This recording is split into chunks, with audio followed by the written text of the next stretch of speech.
பொதுவாக வந்துட்டு ஒரு ட்ரெயின் வந்து குறிப்பாக ஒரு ஜங்ஷன் விட்டு ஒரு ஜங்ஷன் அதுலேயும் வந்துட்டு கேட் போடப்பட்ட இடங்களை கிராஸ் பண்ணும்போது ஹார்ன் அடிக்கணுங்கிறது தான் ரூல்ஸ். நிச்சயமாக வந்துட்டு நம்ம எல்லா இடத்துலையும் கவனிச்சிருப்போம், ஹார்ன் பிச்சுக்கிட்டு போவோம். இந்த ட்ரெயின் கிராஸ் பண்ணும்போது ஹார்ன் அடிக்கலை அப்படிங்கிறாங்க. அப்போ ஏன் ஹார்ன் அடிக்கலை, என்ன காரணம், ஹார்ன் அடிக்காதனுடைய நிலை என்ன?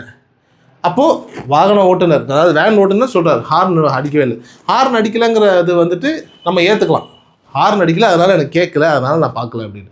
ஆனால் இருந்தாலும் இவ்வளோ வேகமாக வர்ற வண்டியை நீங்கள் ஹார்னே அடிக்கலைன்னா கூட திரும்பி பார்த்துருக்கணுங்கிற அந்த ஒரு ஸ்டேட்மெண்ட்டும் இந்த இடத்துல இருக்குது அப்படிங்கிறது தான் இங்கே யதார்த்தமான உண்மை. ஸோ இப்படி இருக்கும்போது சில பேருனுடைய அஜாக்கிரதை, இப்போ நம்ம ஒரு ஆளை மட்டும் இங்கே சொல்ல முடியாது, சில பேருனுடைய அஜாக்கிரதையால் கிட்டத்தட்ட 2 உயிர்கள் வாழ்க்கையில் அடுத்த கட்டத்தில் வந்துட்டு அது டாக்டராகவோ இன்ஜினியராகவோ ஒரு மிகப்பெரிய ஒரு உயரத்தை அடையணுன்ற அந்த கனவோடு இருக்கக்கூடிய 2 பிள்ளைகள் தவறிட்டாங்க.